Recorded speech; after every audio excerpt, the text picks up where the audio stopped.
Yo, what's up y'all? Welcome to the channel and Happy New Year. After a few months of preparation and hard work, this video is finally done. Just wanted to make sure that this video was top quality before I put it out. A quick point, I watched the trailers a few months ago when they came out, but I didn't realize that Cyrax had a trailer too. So just keep in mind, my opinion on Sector is the same with Cyrax, because I'm talking about the cyborg ninjas in general in the new MK1 timeline. This is my first ever game review and I look forward to making more in the future. Thank you guys for tuning in and I hope that you enjoyed this video.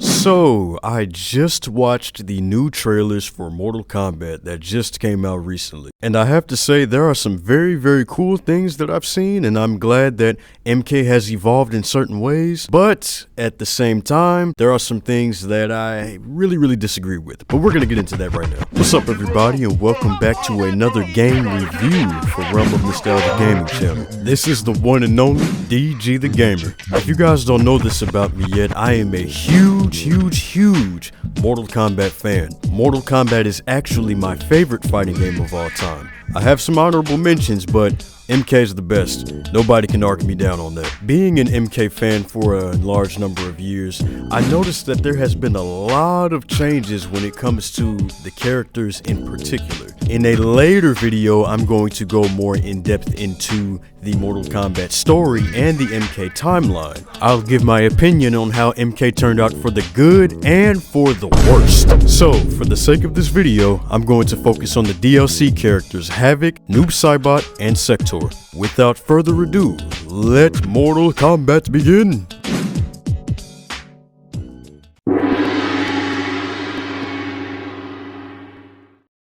First off, I'd like to say that I'm glad that they brought these three characters back. Havoc was first introduced into Mortal Kombat in MK Deception, Noob Saibot in MK2, first playable in MK Trilogy, and Sector was introduced into MK Trilogy as well. Now, me personally, I have always liked these characters. I think all of them are super cool.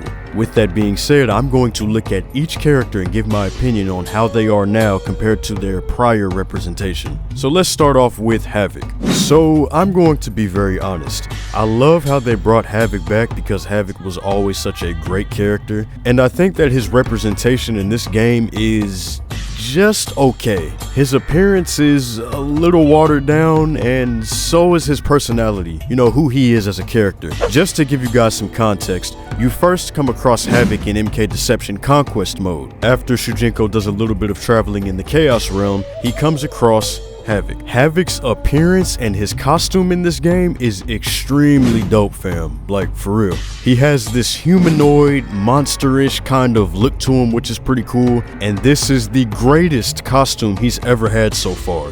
It's very hard to replicate this type of look that Havoc has. Havoc has a very smooth and mysterious energy to him. You would think that in a realm called Chaos, he would be all over the place, yelling, screaming, jumping, hollering, all that type of stuff. But it's the fact that he's very soft-spoken, he's smooth, he's not overly aggressive, and he's extremely crafty and cunning.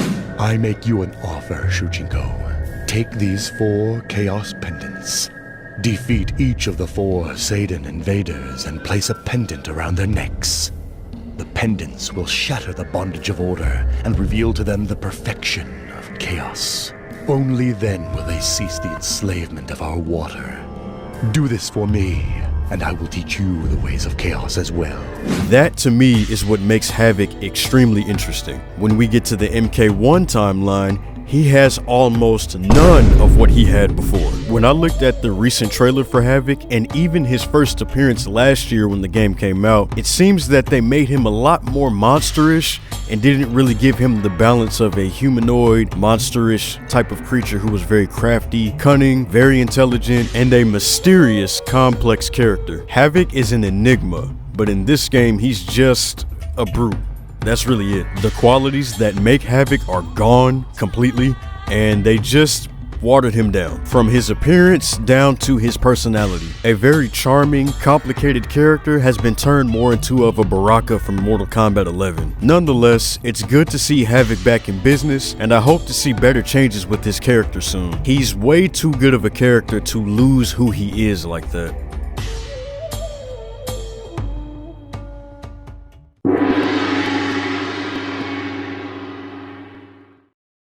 So now we are on Noob Saibot, former member of the Lin Kuei, the original Sub-Zero, the coolest Sub-Zero, pun intended. Now, although I do believe that Noob Saibot is one of the coolest, most crucial characters to Mortal Kombat, he could have had better representation even in the Midway timeline. I'll go more into depth about that in another video another time, but for the sake of this video, I'm only going to focus on his representation in MK1. Now, I think it's safe to say that Noob Saibot's costumes have been very hit or miss. In MK2, he was just a blacked out version of Kano. In Mortal Kombat Trilogy, he had the classic cool ninja look that every other ninja had.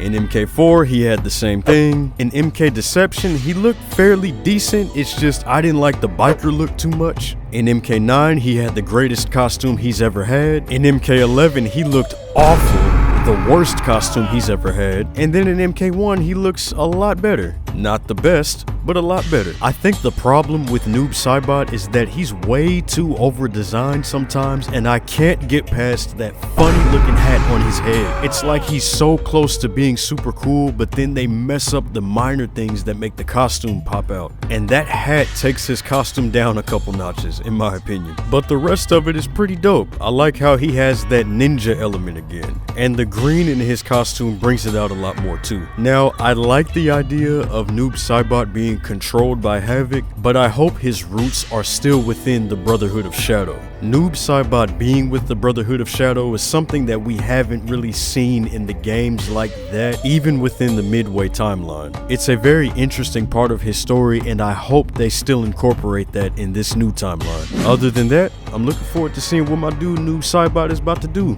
Good to see him back in the game.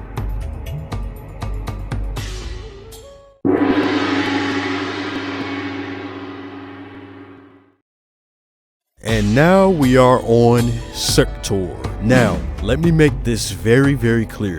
I have no problem when a character goes through an immense change. My only thing is that change has to make sense for the character and for their story specifically. I think it would have been perfect to keep Sector how he was and not change his identity. I think it would have been dope if they came up with an original female cyborg ninja who is with the Lin Kuei. We've never had a female cyborg ninja before, and the only female ninja a part of the Lin Kuei is Frost. So we already have an original cool female ninja who is a part of the Lin Kuei. We just need a cool original female cyborg ninja a part of the Lin Kuei. But I don't think that making Sector and Cyrax, who were their own original characters, and switching their identity was a good idea. It takes away from who they were originally. I don't think we've seen enough of Sector in the Mortal Kombat timeline in general. Now, Sector has always been dope to me. I just wish we were able to look into his story more. My guy Sector in the older games, he was a force to be reckoned with. One of my favorite moments of Sector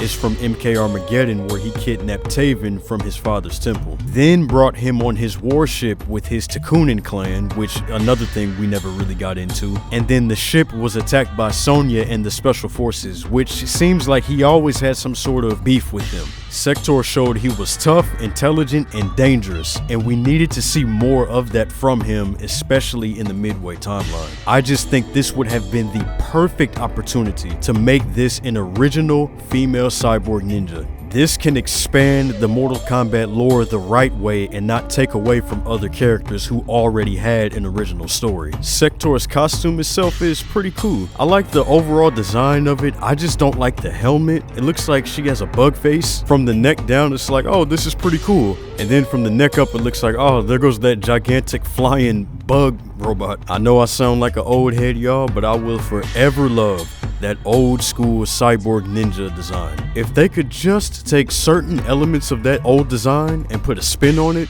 such as keeping the helmet but then changing up the body a bit, I would love the costume even more. All in all, it's good to see the cyborg ninjas back in general. I just want to see how the story plays out. I want to thank y'all for tuning in to this game review. I had a lot of fun putting this together. I'm going to do more MK videos in the near future just because there's been so many changes with this timeline and with the gaming franchise. I like to give my opinion on certain things, and I think that there's certain ways to make MK much better than it already is. Now, I think it's safe to say for my fellow gamers out there that there's a lot of mixed reviews with MK1, as well as what Mortal Kombat turned into in general. But I'm just glad that the franchise is still going, and I'm looking forward to it getting a lot better. I'ma holla at y'all, and I'll catch y'all in the next one. Peace.